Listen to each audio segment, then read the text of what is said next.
मैं सोनम भाटी और मुझे थोड़ी सी दिक्कत थी। जैसे मैं घर में रहती थी तो मुझे खांसी आती थी, तो खांसी में मुझे ब्लड आ गया।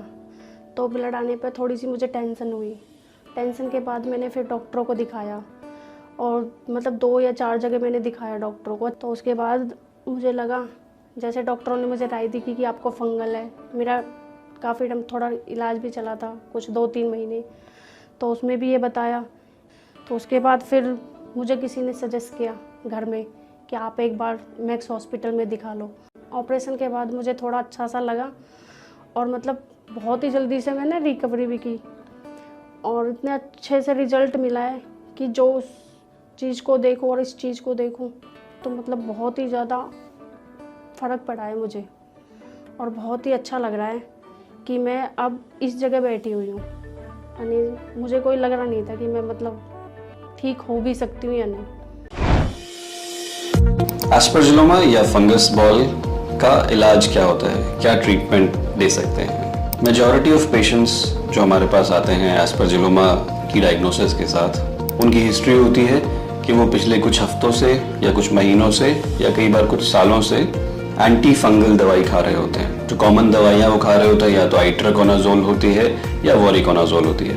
बट अनफॉर्चुनेटली एस्परजिलोमा एक ऐसी बीमारी है जिसमें ये जो फंगस की गांठ है, एस्परजिलोमा या फंगल बॉल है, ये लंग्स की कैविटी में छुप के बैठी हुई है और ये जो लंग की कैविटी है इसकी दीवार बहुत मोटी है। तो आमतौर पे एंटी फंगल दवाइयों का असर इस बीमारी पे नहीं होता। इसे हम कैसे समझ सकते हैं? हम कोई भी दवाई, टैबलेट, एंटीबायोटिक, एंटी फंगल अगर खाते हैं तो मुंह से खाते हैं, वो दवाई हमारे पेट में जाती है और पेट के थ्रू वो ब्लड स्ट्रीम में एब्जॉर्ब हो जाती है और जिस भी जगह इन्फेक्शन होता है बॉडी उसको डायरेक्ट कर देती है कि कहाँ पे उसको जाना है बैक्टीरिया या फंगस को मारने के लिए। तो इसी तरीके से जब हम एंटी फंगल्स खाते हैं टैबलेट तो पेट में जाती है, ब्लड स्ट्रीम में एब्जॉर्ब होके लंग्स तक पहुंचती है। बट जब वो लंग्स तक पहुंचती है तो उसको एक कैविटी को पेनिट्रेट करना होता है।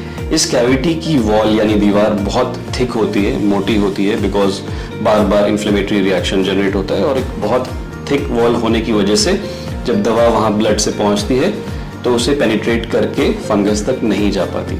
इस वजह से एंटी फंगल्स महीनों सालों तक खाने के बावजूद ये फंगस बॉडी से नहीं जाती है। इसका जो एकमात्र कंप्लीट इलाज है वो होता है एस्परजिलोमा की सर्जरी। एस्परजिलोमा या फंगस बॉल को सर्जरी करके बॉडी से निकाल दिया जाए। एस्परजिलोमा यूजुअली लंग के किसी एक पर्टिकुलर हिस्से को इफेक्ट करेगी।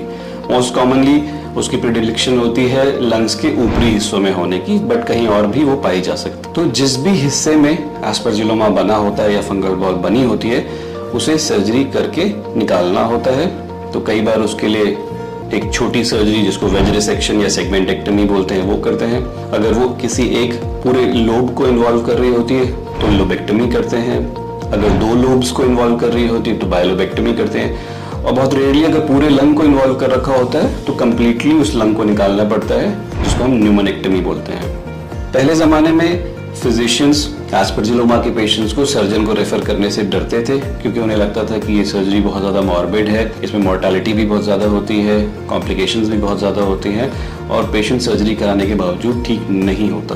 बट मैं आप लोगों को बताना चाहूँगा कि एस्परजिलोमा की सर्जरी एक्सपीरियंस सेंटर्स और एक्सपीरियंस सर्जन्स के साथ बहुत सेफली कराई जा सकती है। इस सर्जरी के आउटकम्स बहुत अच्छे होते हैं, स्पेशली जब से हम ये सर्जरी दूरबीन या की होल सर्जरी से करने लगे हैं, जिसको हम वैट्स बोलते हैं, या रोबोटिक टेक्निक से, तब से इसके आउटकम्स और बेटर हो चुके हैं क्योंकि लेस इन्वेजन के साथ, लेस पेन के साथ, लेस ब्लड लॉस के साथ इस सर्जरी को करा जा सकता है।